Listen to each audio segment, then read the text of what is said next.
what you need to know in this life will find you. Welcome to another episode of Coach by Source. I'm Ishani, your intuitive guide and self leadership coach, and I'm here to help you live a life that is rooted in your magic and that is beyond logic, where your mind is not governing who you should be and you're living from your heart. So, what you need to know will always find you in life. This happens to multiple things. You might get interested in an idea, you might get interested in an experience, in a person, but you will get interested in something. It will find you. But that does not mean that you become passive in your own life. It actually invites you to become more active in your life. Now, what do I mean by that? You So, for example, there are so many times that you might have thought about an idea and then you see it on social media. You see it as like this happens with my brother a lot, where he's like thinking of an idea of a startup, but then he does not take any action towards it. So, somebody else will take up that idea and then they will have set up their own startup and the businesses started to bloom and all of that. And it's not just him again. I have friends who talk about how they were wanting to write this book, and then somebody else starts to write that book. And it has happened to me so many times that I think about, oh, I need to talk more about this. And then I see somebody else putting something very similar. Of course, how I share, convey, how I convey is very different because it's subjective. It's my experience of the topic, but ideas are always here. Ideas are always around all of us, and they're wanting a human to manifest them into life, into this 3D reality. But what if we are not active in our own life? When we are not observant in our life, we let the idea slip away because it is always wanting to experience itself through a human, right? We are magicians. We are also magic, but all these ideas are all around us. This is something that is beautifully described in this beautiful book called Big Magic, and I highly recommend reading it because this is how I also see ideas. And I don't think anybody has an original idea. We all have inspired ideas, but the thing is that if we are not observant, and this is what I want to talk about, how to become observant and active in your own life. Because whatever it is that you're meant to do in this life will always find you.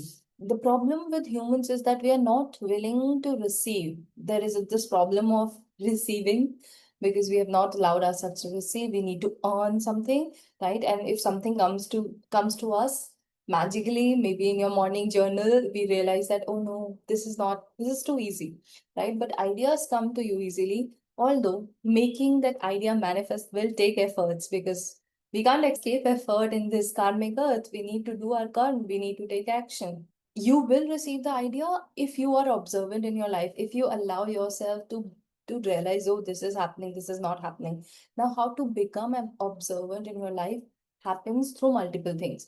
Now, first of all, if you have also analyzed your behavior, which is something that I do all the time, because our attention spans are so low, there is a big problem in capturing the moment, right? And because of our low attention span, even when the idea knocks us off, we will not be able to give it our entire attention because we have just such a low attention. So, how do we become more observant? How do we release this hold of low attention span? Is by allowing ourselves to sit in the present moment. Now, there are so many beautiful ways to do it. Okay? We can switch off our phone before we go to bed and allow ourselves to sit with ourselves, sit with our thoughts. We can do it through breath work, which really allows us to be in the moment. We can do it through journaling. We can do it through meditation. We can do it through mindful walking, going outside, being in the nature. Nature really resets our entire body. Also, the more you engage on social media, the more you realize that your thought, your thinking is there is no thinking required because the moment you think that I want to buy, for example, iPhone, you will receive multiple ads of iPhones. And then you think, okay, this is what I want. Maybe that was just a seed for you to contemplate on, do I even require a new iPhone or not? But then because of all those ads, it becomes like this is exactly what you need, and then you end up buying it. You have not allowed yourself to think. And this is a very, very simple example, but we are doing it for literally everything. We've forgotten that humans are walking paradoxes, that when I say I believe in a Democratic Party or a Conservative Party or a BJP party or a Congress party, I am so much more than that, right? I can be a very conservative woman and still believe in feminism. When I say conservative, it just means that following your own culture. So there are so many paradoxes in humans which we don't realize because we have not allowed ourselves to think, right? Critical thinking is lacking now because of us not being observant in our life. So I urge you to let these ideas find you, but also allow yourself to receive those ideas. And you do that by sitting with yourself, by allowing yourself to contemplate on life, to reflect on your life, to know what is actually your value, what is actually that you believe in, what is your ideology, or maybe there is no ideology that you follow. Do you allow yourself to hold contradictions? Do you allow yourself to hold paradoxes? Can you see human as humans? Can you see the soul in the human? There's so many things that are there to think about, to reflect on. And when I say think, don't think from your mind, contemplate. Contemplation is a different way of being where you are letting your subconscious bring up the things that you need to look at and let then it be guided by your superconscious. So it's a beautiful amalgamation of all the different states of being in your own body, and it allows you to talk about things with a knowing, right? We can do as much belief work as we can, but there is this difference between knowing and believing. Believing is also something that we are making ourselves to believe in, but there's a knowing that comes with when we have again sat with yourself, allowed ourselves to be active with our life, with our own thought processes, with our own behavior, our abilities, our desires, and it will happen only when we allow ourselves to sit with ourselves. The other thing that distracts us, which is a continuation of this, is this noise that is outside, which is all the moh maya, and also the noise that is internal. So again, how do you silence your mind? Because your mind is always seeking silence. Your soul requires liberation and your body needs movement. So every day, if you do something which allows your mind to go still and your body to move and your soul to liberate, you have gotten yourself the perfect way to exercise, to be, because it actually is working on all the different parts of your being.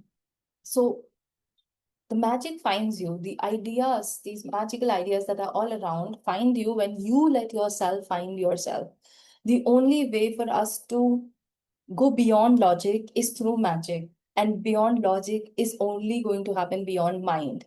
So, all the things that help you go beyond your mind is what is going to help you receive those magical ideas. So, for example, again, meditation, breath work, dancing, music, chanting, all these things help us go beyond our logical mind. And then that is where we start to become more observant. And if we get into a practice of just 5 minutes of being with ourselves on a daily basis without expectations, just being, all these magical ideas start to knock on our head.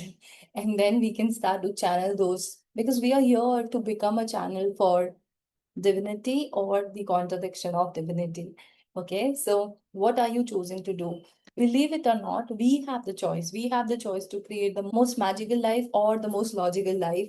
And for me, logic has not served its purpose. So I am more about the team magic. So pick up your hobby, your meditation, your journaling, your scrapbooking, whatever it is that you like, because that instantly pulls you away from this logical mind and you start to tap into your magic. And the more observant you are in your life, the more you are with yourself, in your being, in your heart, the more magical ideas come to you because everything that you need to know in this life will find you. You just allow yourself to receive it.